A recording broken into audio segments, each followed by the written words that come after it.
Prevê-se que Israel ataque o Irã em breve. Dizem que Trump e Netanyahu se reunirão em 29 de dezembro para convencer os Estados Unidos da América. Hoje vamos analisar esse assunto com mais detalhes. Vamos conferir agora. Segundo a reportagem da NBC dos Estados Unidos, o primeiro-ministro Netanyahu de Israel planeja se encontrar com o presidente americano Trump para explicar a necessidade de atacar ainda mais o Irã. O governo israelense anunciou que o encontro entre o primeiro-ministro Netanyahu e o presidente Trump acontecerá em 29 de dezembro. Israel já divulgou a agenda, mas os Estados Unidos da América ainda não anunciaram o cronograma oficial. O motivo pelo qual Israel está tentando atacar o Irã novamente, segundo a explicação de Israel, é que as instalações de produção de mísseis balísticos do Irã foram rapidamente restauradas. Israel afirma que, durante os 12 dias de guerra com o Irã, devastou praticamente todo o território iraniano. Nesse processo, Israel também atacou todas as instalações de produção de mísseis balísticos e instalações nucleares, tornando-as inutilizáveis. O problema é que, em tão pouco tempo, o Irã já conseguiu restaurar suas instalações de produção de mísseis balísticos. Instalações de enriquecimento nuclear foram reconstruídas. É isso que ocorre. Israel está preocupado, pois a produção anual de mísseis balísticos do Irã pode chegar a 3.000 unidades. Para Israel, isso é sua maior ameaça à segurança. Além disso, por financiar Hamas, Houthis e Hezbollah, Israel sabe que, se não destruir totalmente o Irã, seu país estará em risco. O primeiro-ministro Netanyahu chamou as ações do Irã de ameaça, que exige resposta rápida, e indicou ser necessário novos ataques ao Irã. No momento, o diretor do Mossad de Israel, Bidi Barnea, afirma que é necessário impedir o programa nuclear do Irã. Bidi Barnea declarou que o desejo de continuar desenvolvendo bombas nucleares ainda está vivo no coração dos iranianos. Ele disse que devemos cooperar com os Estados Unidos para garantir que o projeto nuclear, já bastante danificado, nunca seja ativado. Autoridades de Israel seguem afirmando ser preciso impedir o programa nuclear do Irã. Curioso é quando Israel faz uma cúpula com o presidente Teoreompeu. Eles vão sugerir a participação dos Estados Unidos, em vez de pedir permissão ao presidente Teoreompeu. Eles vão atacar o Irã e perguntam aos Estados Unidos da América se vão participar. Por isso visitam os Estados Unidos. De acordo com a reportagem da NBC dos Estados Unidos, Netanyahu pode propor ao presidente Trump algo parecido ao que sugeriu antes, quando os Estados Unidos da América bombardearam o Irã, segundo a reportagem. Na ocasião, Israel apresentou 4 opções a Trump. Primeiro, Operação Solo de Israel. Segundo, apoio limitado dos Estados Unidos da América. Terceiro, Operação Conjunta Estados Unidos da América, Israel. Quarto, Operação Solo dos Estados Unidos da América. Os Estados Unidos devem propor isso novamente? Provavelmente, o presidente Trump deve reagir de forma positiva a essa proposta de Israel, de acordo com as avaliações. O presidente Trump, tanto publicamente quanto nos bastidores, tem apoiado continuamente a linha dura militar do primeiro-ministro Netanyahu após o ataque aéreo ao Irã e tem demonstrado uma postura que considera as preocupações de segurança de Israel como diretamente ligadas aos interesses estratégicos dos Estados Unidos. Em especial, o presidente Trump tem definido o Irã como o eixo central da instabilidade no Oriente Médio e repetidamente expressou a percepção de que, se não pressionar fortemente o desenvolvimento nuclear e o programa de mísseis do Irã desde o início, isso pode levar a uma guerra muito maior no futuro. Dentro dessa perspectiva, as ações militares preventivas de Israel não são vistas como provocações imprudentes, mas sim como medidas preventivas para eliminar ameaças antecipadamente. Na verdade, mesmo nos momentos em que a tensão com o Irã estava no auge, o presidente Trump raramente criticou publicamente as operações militares de Israel e, ao contrário, enfatizou que os Estados Unidos estavam do mesmo lado que Israel.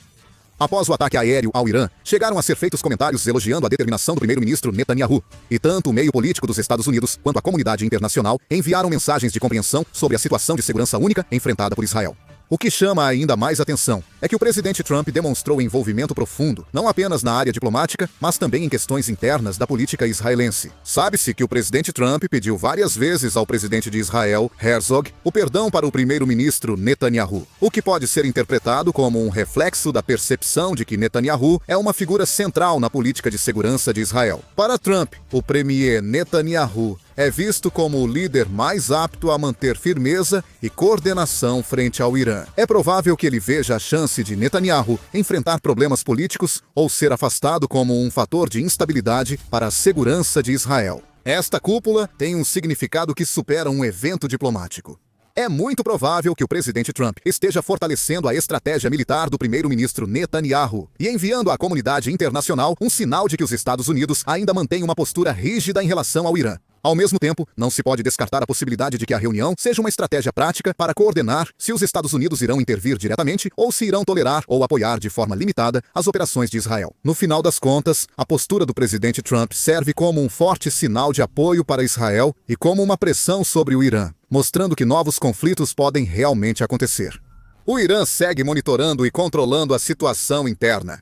Antes, um vídeo mostrou que a falta de chuva no Irã deixaria a água potável só por 2 semanas. Agora, chove tanto que há inundações no sul do país. O problema da água potável melhorou, mas a opinião pública sobre o regime iraniano segue desfavorável. Por isso, eles aumentam o controle interno. Em 20 de dezembro, um homem foi executado no Irã, acusado de ajudar a inteligência de Israel. Esse homem foi detido enquanto filmava instalações militares em Urmia, noroeste do Irã. Autoridades do Irã acusaram-no de apoiar a inteligência israelense, com mais de 200 ações de espionagem em cidades como Teherã. Após aceitar as acusações, foi condenado à morte. Na verdade, não é só isso. As autoridades iranianas estão abusando da pena de morte como um meio de reprimir a opinião pública contrária ao governo. A Organização das Nações Unidas estimou que, de janeiro a setembro de 2025, mais de 1.000 pessoas morrerão por execuções revolucionárias. Como os julgamentos nos tribunais revolucionários são realizados em segredo, a análise predominante é que o número real de execuções pode ser ainda maior do que esse. Em relação a isso, o Irã recentemente revelou ao público, de forma incomum, ativos militares estratégicos, incluindo mísseis hipersônicos. Esse movimento não foi apenas uma simples exibição de armas, mas uma resposta direta à crescente desconfiança em relação ao poderio militar dentro do próprio Irã. Em junho, no confronto com Israel, o Irã sofreu mais danos que o previsto, especialmente porque as defesas aéreas foram violadas e bases militares importantes foram atingidas. Expondo essas vulnerabilidades ao exterior, começaram a surgir publicamente dúvidas dentro da sociedade iraniana sobre se as forças armadas do Irã realmente seriam capazes de proteger o país. Na verdade, internamente, essa dúvida é mais perigosa que sanções externas ou ataques aéreos. Assim, o Irã revelou ao público suas armas estratégicas antes mantidas sob rígido controle, em uma exposição militar. Na exposição militar, foram mostrados mísseis hipersônicos, balísticos de vários alcances e muitos drones. Também exibiram destroços de drones israelenses que o Irã diz ter abatido na guerra contra Israel. Essa exposição foi mais um evento político, com o objetivo de reforçar para o povo a mensagem de que o Irã não é um país que apenas apanha, mas que também tem poder de reação. A Guarda Revolucionária do Irã afirmou que o país deixou de ser apenas defensivo e agora é uma potência militar com tecnologia própria de mísseis, inclusive para exportação. Em especial, o míssil hipersônico é uma arma simbólica capaz de neutralizar os sistemas de defesa antiaérea dos Estados Unidos e de Israel. Independentemente de sua implementação prática ou do estágio tecnológico, sua simples existência já serve como um instrumento de dissuasão psicológica.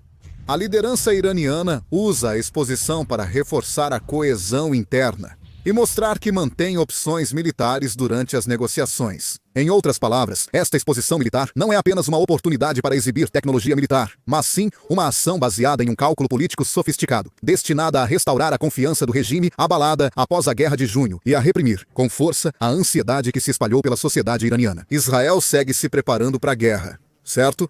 Israel finalizou o Iron Beam, previsto para entrega no fim de 2025, mas há relatos de que foi entregue às Forças Armadas em 30 de outubro. Esse Iron Beam foi projetado para interceptar armas de baixo custo, como drones ou foguetes, usando laser. Enquanto houver uma fonte contínua de energia, não há risco de ficar sem munição. Como só há o custo do combustível do gerador, o disparo praticamente não custa nada. Como o Iron Dome custa mais de 60 milhões de won por disparo, não é eficiente contra drones ou foguetes. Por isso, espera-se que o Iron Beam, mais econômico, seja usado para neutralizar drones em conflitos futuros. Durante o conflito com o Irã, Israel foi bastante afetado pelos drones iranianos. Por isso, é interessante ver como o Iron Beam de Israel atuará nesses casos.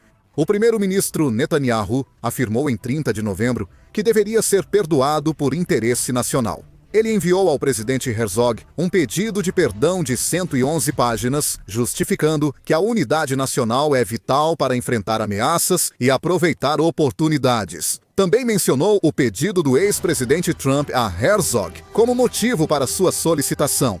O primeiro-ministro Netanyahu pediu que quem pensa no interesse nacional apoie a medida. Mas em Israel, o perdão geralmente só é concedido após o término do processo legal e a confirmação da condenação. Até agora, o primeiro-ministro Netanyahu nunca admitiu as acusações contra ele. Diante disso, alguns políticos da oposição em Israel afirmam que o perdão só deve ser concedido se o primeiro-ministro Netanyahu se aposentar da política e admitir sua culpa.